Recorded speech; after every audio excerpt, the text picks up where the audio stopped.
Halo semuanya, sekarang kita masuk ke dalam tutorial 3, yaitu hukum laju. Pada tutorial 1, kita sudah membahas atau menurunkan persamaan neraca massa dari setiap sistem di dalam reaktor. Ada PFR, batch, terus STR, dan PBR. Pada bab 2, persamaan neraca massa kita ekspresikan dalam bentuk konversi atau X. Dan kita juga sudah mengenal kurva Levens-Spill plot, kurva yang digunakan untuk menentukan volume reaktor aliran kontinu. Pada sumbu X dari kurva Levens-Spill itu ada konversi, dan kurva di sumbu Y ada FA0 per min RA. Nah, sekarang kita akan membahas min RA-nya atau hukum lajunya.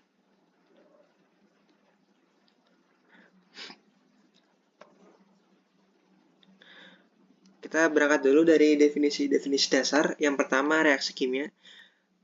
Reaksi kimia berdasarkan jumlah fasanya yang terlibat dibagi menjadi dua, yaitu reaksi homogen, artinya hanya ada satu fasa yang terlibat, dan reaksi heterogen. Artinya ada lebih dari satu fasa yang terlibat dalam reaksi. Namun berdasarkan arah reaksinya, reaksi kimia dibagi menjadi dua, yaitu irreversible atau satu arah dan reversible dua arah. Laju reaksi kimia. Yang pertama ada definisi laju reaksi relatif, yaitu seberapa cepat suatu spesi menghilang atau muncul relatif terhadap spesi lain di dalam reaksi.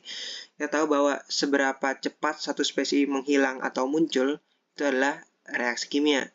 Namun laju reaksi relatif artinya reaksi kimia tapi relatif terhadap spesies yang lain atau spesi yang lain.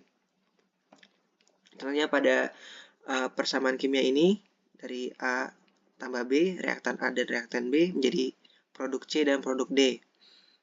Nah, persamaan relatifnya, persamaan stoichiometrik relatifnya dapat digambarkan berikut. Jadi, setiap koefisien dari spesi dibagi dengan koefisien dari A. Jadi, kita menggambarkan ekspresinya dalam relatif terhadap spesi A.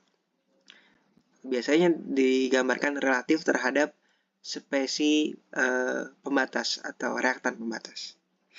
Kalau di sini berarti A ya, reaktan pembatas.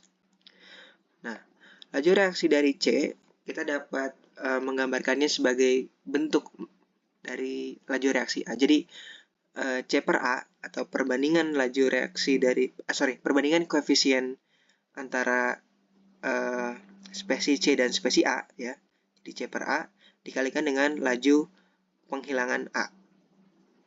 Maka kita mendapatkan laju pembentukan C sama dengan min C per A dikalikan RA. Atau C per A dikalikan min RA. Nah, begitu juga untuk spesi yang lain. Digambarkan sebagai perbandingan koefisiennya untuk lajunya. Selanjutnya ada laju total atau net reaction rate. Laju pembentukan total dari A adalah jumlah laju reaksi A dalam semua reaksi. Jadi misalnya dalam sistem terdapat lebih dari satu reaksi yang melibatkan A, maka laju pembentukan total A adalah laju pembentukan dari seluruh reaksi yang melibatkan A di dalam sistem gitu. Ya, semoga kebayang ya.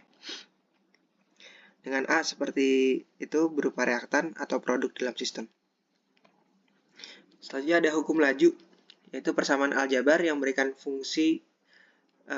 persamaan aljabar yang memberikan laju reaksi sebagai fungsi konsentrasi spesies yang bereaksi dan suhu dalam reaksi tertentu. Seperti misalnya yang kita kenal min RA sama dengan KCA gitu untuk reaksi orde 1.